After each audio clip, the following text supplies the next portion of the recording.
Steve Rogers is forced to join forces with old and new allies when he finds himself in the middle of a political conspiracy in Captain America, the Winter Soldier.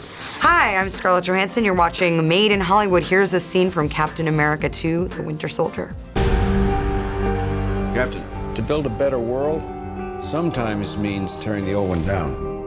And that makes enemies.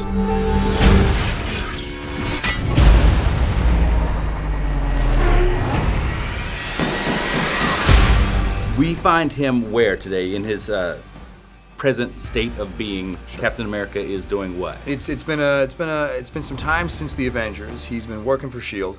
And I think he's growing a little concerned about the level of morality and difference in values that he may have. Cap's having that, crisis of conscience, and that he's just realizing that freedom comes with a price. And that price is greater than it was before he went to sleep or was frozen. Most of the intelligence community doesn't believe he exists.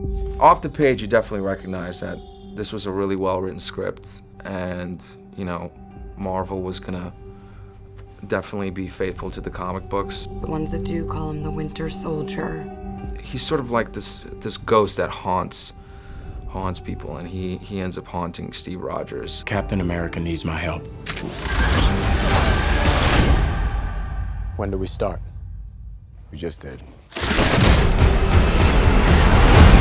I think there's a real significance behind your character in this film making his film debut. Talk to me about taking on the role of Falcon. It was a monumental experience. It was a game changer for me. In the beginning of the movie, he meets Sam Wilson, and a friendship is born because Sam treats him like a normal person. Sam doesn't treat him as Captain America. Sam treats him as a soldier. We had to bring him into a universe where Iron Man exists and the Hulk, and they've been, Thor, and they've been shown so, brilliantly on screen over the last few years that, we wanted a character that would be worthy of the sort of, pantheon of superheroes. And the Falcon and Cap are kind of, frickin' frack. They're peas in a pod. It's not one is a leader and one is a follower.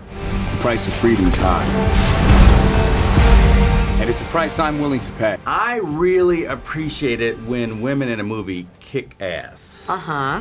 You have done this role before, but I feel like this time they upped the game for you. Was there a memo that went out that said, hey, everybody, we are really hiking things up this time around? Yes, I sent that out myself. Yourself. I was like, I'm not sitting back anymore. The whole idea of including the widow in this film was to give her a real purpose and to kind of up the ante. We all agreed one of the things we wanted to increase was Cap's fighting ability. You really got to see that this guy isn't just Jason Bourne. He does things that a human shouldn't be able to do. We're action nuts, and we wanted to make sure that the action was up to a level, again, of what we would want to see were we watching this movie.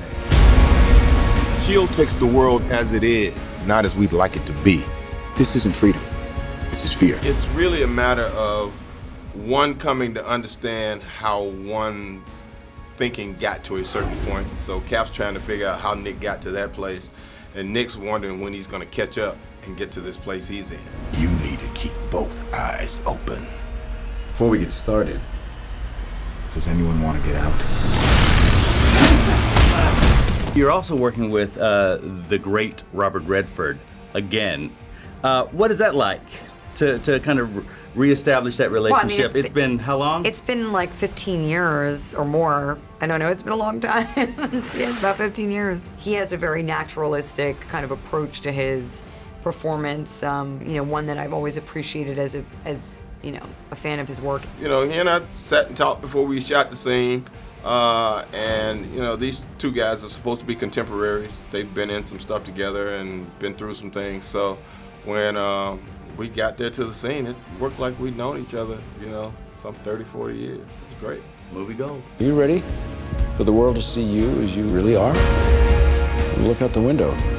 You know how the game works. As a viewer, what is your thought of the film that you've seen?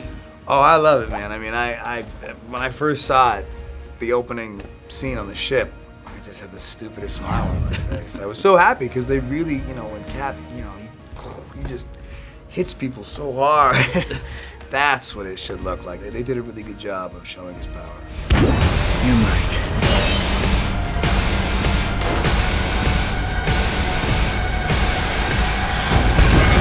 definitely, got a lot of action. This movie is it's intense. Intense is the perfect word Yes. for it. It's huge. I feel like if you look at the history of the Falcon and what he's meant to the Marvel Universe and how they've developed him over the years, I feel like to have the opportunity to bring him to life is something special and something I, hold very near and dear to my career.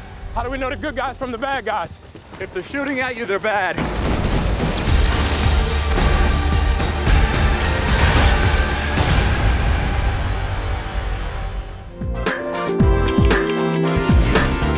Made in Hollywood.